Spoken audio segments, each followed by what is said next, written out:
बदलून आज या ठिकाणी महापालिकेच्या निवडणुका सुरू झालेल्या आहेत आणि या महापालिकेच्या निवडणुकीत काँग्रेस आणि राष्ट्रवादी काँग्रेस यांनी एकत्रित येऊन आघाडी उभी केलेली आहे आणि या आघाडीला आशीर्वाद मागण्यासाठी आम्ही सर्वजण आपल्याकडे आलेलो आहोत. या शहराच्या विकासातले अनेक प्रश्न हे पूर्वी अनुत्तरित होते. ग्रामपंचायतीची नगरपालिका आणि नगरपालिकेची महापालिकेत समावेश झाल्यानंतरही कुपवाडला पाण्याची व्यवस्था नव्हती, भुयारी गटाराची व्यवस्था नव्हती. कर्मधर्म संयोगाने आपण सर्वांनी आम्हाला आशीर्वाद दिला आणि 14 पिण्याच्या पाण्याच्या टाक्या आपण कुपवाडला उभ्या केल्या. भुयारी गटाराचं काम, भुयारी गटाराचे अधिकारी म्हणायचे पाणी पिण्याचं नाही तर भुयारी गटाराचं कसं सुरुवात करता येईल. ते भुयारी गटाराचं काम देखील भविष्य काळात पुढच्या काळात आपण सुरू केलं. या शहराच्या महापालिकेच्या समावेश झाल्यानंतर कुपवाडच्या ज्या ज्या सुधारणा झाल्या त्या काँग्रेस आणि राष्ट्रवादी काँग्रेसमुळे झालेल्या आहेत हे आपण सर्वांनी लक्षात घेणं जास्त आवश्यक आहे. आज महापालिकेच्या निवडणुकीत आम्ही भारतीय जनता पक्षाच्या विरोधी लढतो. या राज्यातली आणि देशातली लोकशाही धोक्यात आली असं म्हटलं तर वावगं ठरणार नाही. या देशामध्ये पहिलाच प्रकार झाला की जवळपास 70 महापालिकेतले निवडणुकीत निकाल बिनविरोध झाले.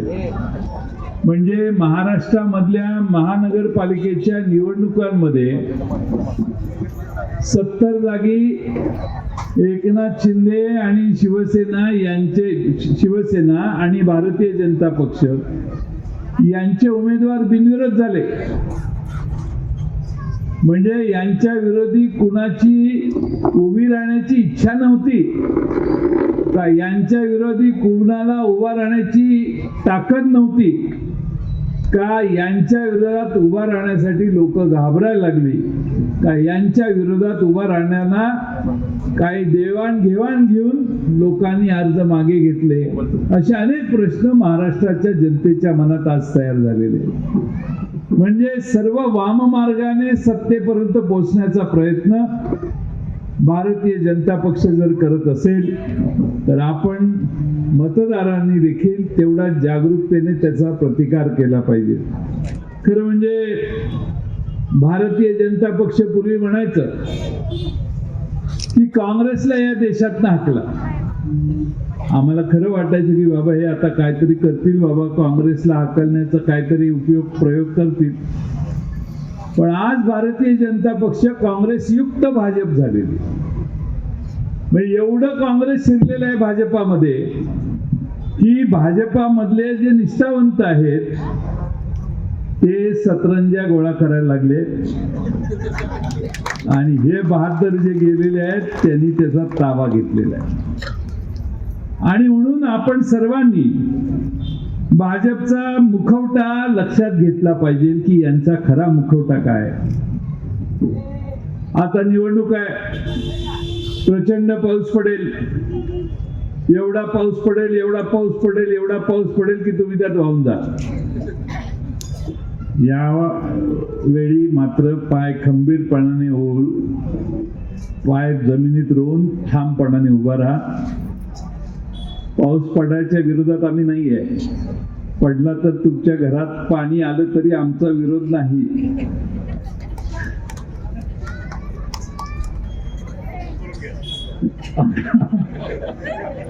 आंघोळ करून घ्या. हे लक्षात ठेवा की याने 5 वर्षाची तुमच्याकडून सत्ता हस्तगत करण्यासाठी हा पाऊस पडतोय. फार प्रेमाने पाऊस पडत नाही. आता निसर्गात ढगातनं पाऊस पडला तरी बाष्पीभवनानं परत तिकडे पाणी जातं वर ढगातनं आणि परत पाऊस पडतो. पाऊस पडायचा कमी थांबतो का? तसं ह्यांच्याकडून पडायचंही थांबत नाही आणि ह्यांच्याकडे परत जायचंही थांबत नाही. हे का, याचा अभ्यास सामान्य मतदारांनी केला पाहिजे. 11 वर्षापूर्वी आमच्या विशालदादांच्या विरोधात नरेंद्र मोदी साहेबांनी येऊन भाषण केलेलं. ते म्हटलेले की चांगली करू चांगली किंवा चांगली करू चांगली, असंच म्हणते ना. 11 वर्षात नरेंद्र मोदी यांनी या शहराला काय दिलं? काही मिळालं का तुम्हाला? तिथलं गटार भुयारी गटार झालं, रस्त्यावरून चालताना पायाला मळ लागत नाही, काय झालं का? भारतीय जनता पक्षाने भारतातल्या प्रत्येक शहरात दिलेली आश्वासनं पूर्णपणाने फेल झाली. त्यांना कोणतंही आश्वासन पूर्ण करता आलं नाही आणि म्हणून काल परवा या राज्याचे मुख्यमंत्री ज्यावेळी इथं आले त्यावेळी त्यांनी हजारो कोटीच्या घोषणा केल्या. 8 वर्ष कुणाची सत्ता होती? 8 वर्ष आमची सत्ता नव्हती. मध्येच आम्ही महापौर केला गडबड करून जरा, पण स्टँडिंग आमची नव्हती, मेजॉरिटी त्यांचीच होती. मग ह्या 8 वर्षात या सांगली, मिरज आणि कुपवाड, आमचा त्या कुपवाडच्या भागात काय नवं केलं की ज्यामुळं कुपवाडच्या जनतेच्या मनामध्ये परिवर्तन व्हावं आणि त्यांना आता कमळाला मतं द्यावी? एक कारण सांगा तुम्ही की कमळाला मतं देण्याचं काय गरज आहे? कमळाला मतं देण्याचं एक कारण सांगा. हे यासाठी मी सांगतोय की मिरज, सांगली आणि कुपवाड या परिसरामध्ये नव्या गोष्टी, 2-2 आमदार तुम्हाला दिले, 2 आमदार तुमच्याकडे होते आणि या शहरामध्ये परिवर्तनाची नवी कोणती पावलं टाकण्यात आली या प्रश्नाला आजही भाजपाकडे त्यांचा कोणताही भूमिका असण्याचा मुद्दा त्यांच्या समोरून येत नाही. आज काय परिस्थिती आहे? कोपऱ्यावर गेला तर सांगलीमध्ये नशाच्या गोळ्या मिळायला लागल्या. कोपऱ्यावर गेला इंजेक्शन घेऊन ड्रग्ज घेणारे नवी पिढी आपल्या सगळ्यांच्या समोर यांनी उभी केली 8 वर्षात. या शहरामध्ये एवढं नशेचं प्रमाण वाढलेलं आहे. पोलीस काही करत नाहीत, कारण पोलिसांना माहित नाही की कुठं नशा होते. त्यांना कळतच नाही, लक्षातच येत नाही की नशा कुठे होते. चोर पकडणं तर लांबच, 9 वर्ष सुरू झालं आणि 2 खून झाले. 2 नव्या वर्षाच्या सुरुवातीला जर 2 खून झाले तर मागच्या वर्षीचे अनेक खून झाले. त्या अनेक खुनाचा पत्ता लागलेला नाही आणि आज 2 खुनानं यांनी अकाउंट उघडलेलं आहे, नवं वर्ष उघडलेलं आहे. या वर्षी अशीच जर परंपरा राहिली तर आपल्या सांगलीमध्ये कायदा व सुव्यवस्थेचा व्यवस्था चांगली टिकेल असं आम्हाला वाटत नाही.